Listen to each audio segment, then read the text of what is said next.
नया साल मुबारक हो सभी। इस पर कर्ता पर कर्मवाच्य में क्रिया प्रधान होती है कर्म पर। तो नव वर्ष में आपकी जो सफलता है वो यही है कि आप जो भी पढ़े वो अच्छे से मन से पढ़े, पढ़ा हुआ एग्जाम में आए, आप यही शुभ सफल हो। इसलिए आज मैं बहुत ही सरल शब्दों में वाच्य परिवर्तन करवा रही हूँ। आप ध्यान से सुने, हर एक स्टेप को ध्यान से सुने, देखें। तो शुरू करते हैं आज की क्लास अरुणा कालिया के साथ। आज मैं लाई वाच्य परिवर्तन। पहले जो वीडियो बनाई वो भी वाच्य परिवर्तन पर थी, जिसमें मैंने इसके लिए बारीकियां बताई थी। और आज मैं वाक्यों में प्रयोग करके बताऊंगी कि कर्तृवाच्य में क्रिया प्रधान होती है किस पर, कर्ता पर, और भाववाच्य में क्रिया प्रधान होती है भाव पर। जैसे राम पढ़ता है तो राम पर आधारित है पढ़ना, पढ़ना क्रिया है तो राम पढ़ता है। अगर राम पर आधारित नहीं होती तो राम के अनुसार क्रिया नहीं होती। तो अगर हम ये कहते कि राम पढ़ती है तो इसका मतलब राम तो पुल्लिंग है, राम पर आधारित क्रिया है तो पढ़ती थोड़ी होगा, पढ़ता होगा। अगर हम कहें सीता पढ़ती है तब सीता पर आधारित है। तो इस तरह से हम समझ सकते हैं कि क्रिया और कर्ता का जो संबंध है वो अगर दिखाई दे रहा है, अगर हमें स्पष्ट पता चल रहा है कि क्रिया कर्ता पर आधारित है तो वो कर्तृवाच्य है। और अगर क्रिया कर्ता पर आधारित नहीं है, जैसे कि राम द्वारा पुस्तक पढ़ी जा रही है, पुस्तक पढ़ी जा रही है, पुस्तक से रिलेटेड है ना क्रिया, तो यहाँ पर पुस्तक पर आधारित है क्रिया, इसका मतलब ये कर्ता प्रधान नहीं है, ये कर्म प्रधान है। तो आगे चलते हैं, आज हम वाक्यों पर चलते हैं कि वाक्य कर्तृवाच्य से कर्मवाच्य में परिवर्तन कैसे होगा। तो यहाँ पे छोटी सी मेन बात रखी हुई है कि कर्तृवाच्य में प्रथमा विभक्ति का प्रयोग होता है, कर्मवाच्य में तृतीया विभक्ति का प्रयोग होता है, और भाववाच्य में भी तृतीया विभक्ति का प्रयोग होता है। कैसे? अब जैसे ये सेंटेंस लिखे हुए हैं, वाक्य लिखे हुए हैं। पहला वाक्य है अशोका लेखम लिखति। अब ये कर्तृवाच्य है क्योंकि इसमें अशोक करता है और इस पर ही आधारित है लिखति, क्योंकि अगर इसमें से लेख हटा भी दिया जाए तब भी वाक्य कंप्लीट है। अशोकः लिखति, अशोक लिखता है, और अशोक लेख लिखता है तब भी वाक्य कंप्लीट है। अब इसको हमने कर्मवाच्य में परिवर्तित करना है तो अशोकेन लेखः लिख्यते। इसके कुछ नियम हैं, जैसे कि यहाँ पे लिखा था कि कर्मवाच्य में अगर बदलना हो वाक्य तब तृतीया विभक्ति में बदल जाती है। क्या? कर्ता, कर्ता की विभक्ति तृतीया में बदल जाती है। तो अशोक करता है, इसको हमने अशोकेन बदल दिया। अशोकेन यानी अशोक के द्वारा, तृतीय विभक्ति होगी ना, अशोक के द्वारा लेख लिखा जाता है। अब यहाँ पर देखो कि लेखम जो वहां पे कर्म था, यहाँ पर ये प्रथमा विभक्ति में आ गया, अशोकेन तृतीय विभक्ति में आ गया, अशोकेन लेखः लिख्यते। अब जो क्रिया है इसको हमने आत्मनेपद में लिख दिया। आत्मनेपद में चेंज करना बहुत ही आसान है। सिर्फ इतना हमें देखना है कि जो मुख्य धातु है, जो मूल धातु है, उसके आगे य लगाकर ते लगा देना है, लिख्यते। अब यहाँ पे प्रणम धातु है तो प्रणम के आगे य लग गया तो प्रणम्यते। यहाँ पे क्रीड धातु है तो क्रीड के आगे य लगा दिया, क्रीडयन्ते। तो इसी तरह से हमने आत्मनेपद में भी चेंज करना बहुत ही आसानी से सीख लिया कि आत्मनेपद में लिखति लट लकार है और परस्मै पद है, और इसको हमने आत्मनेपद में बदला तो लिख्यते, लिख धातु है, लिख में य लगाकर हमने लिख्यते कर दिया। तो अशोकेन लेखः लिख्यते। अब दूसरा है दिनेशः जनकम प्रणमति। दिनेश जनक को प्रणाम करता है, यानी पिता को प्रणाम करता है।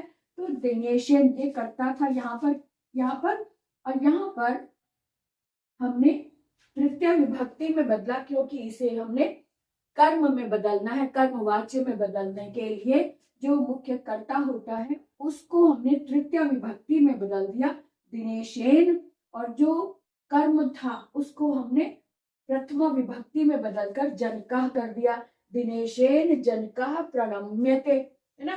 तो प्रणम्य में प्रणम्य, प्रणम ये धातु है तो प्रणम और य लगाकर इसे आत्मनेपद में बदल दिया, प्रणम्यते ना। उसके बाद देखो अहम फलानी क्रीणामी। अहम यहाँ पर करता है और प्रथमा विभक्ति में है।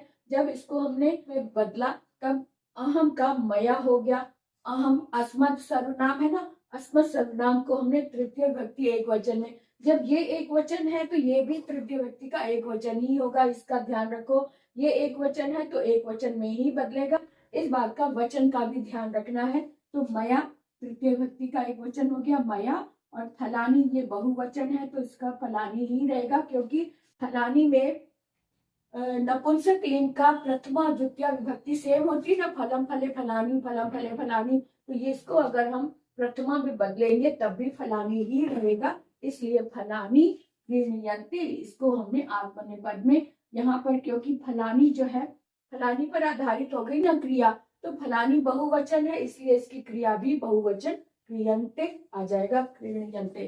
तो इस तरह से हमने इसको वाक्यों में भी बदला। कैसे? कर्तृवाच्य को कर्मवाच्य में बदला, कर्तृवाच्य को कर्मवाच्य में बदला।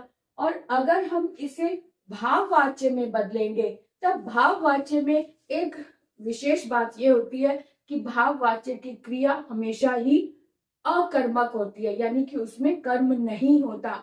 अगर हम इसको भाववाच्य में बदलेंगे तो ये जो बीच में आया है ना जनकम, ये नहीं आएगा, यानी दिनेशेन जो कर्ता है उसको हमने तृतीय विभक्ति में ही बदलना है। दिनेशेन प्रणम्यते, जनकम को उसमें से हटा देंगे, ये नहीं लिखेंगे क्योंकि इसमें कर्म नहीं होता। तो दिनेश के द्वारा प्रणाम किया जाता है, बस ये है ना। मेरे द्वारा फल खरीदे जाते हैं, अशोक के द्वारा लिखा जाता है, क्या लिखा जाता है ये नहीं पता, लेकिन इसमें कर्म नहीं आता, ये बात ध्यान रख लो। भाववाच्य में ये नहीं होगा, ये लेखा नहीं होगा, जनका नहीं होगा, फलानी नहीं होगा, लेकिन कर्मवाच्य में कर्म होता ही है। कर्मवाच्य में अगर हम बदलेंगे तो उसमें, क्योंकि क्रिया सकर्मक होती है, कर्म का मतलब ही है कर्म होना है, लेकिन कर्तृवाच्य में क्रिया दोनों हो सकती है, बिना कर्म के भी और कर्म के साथ भी। तो इसलिए हम कहेंगे कि अशोक, ये कर्तृवाच्य में क्रिया अकर्मक भी हो सकती है, सकर्मक भी हो सकती है।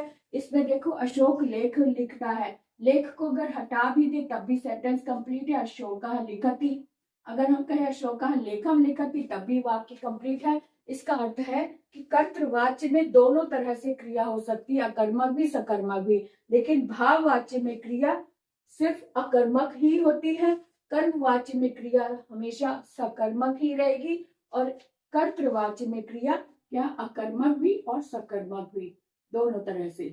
तो उम्मीद है कि आपको समझ में आ गया होगा।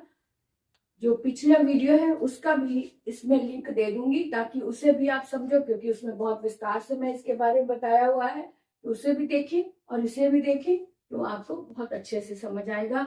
तो अगर आपने अभी तक सब्सक्राइब नहीं किया मेरे चैनल को तो सब्सक्राइब जरूर कर दो, लाइक करो, बेल आइकन पर जरूर जाना, ऑन को टच करना, ताकि हर वीडियो की जानकारी आप तक भी पहुंच पाए।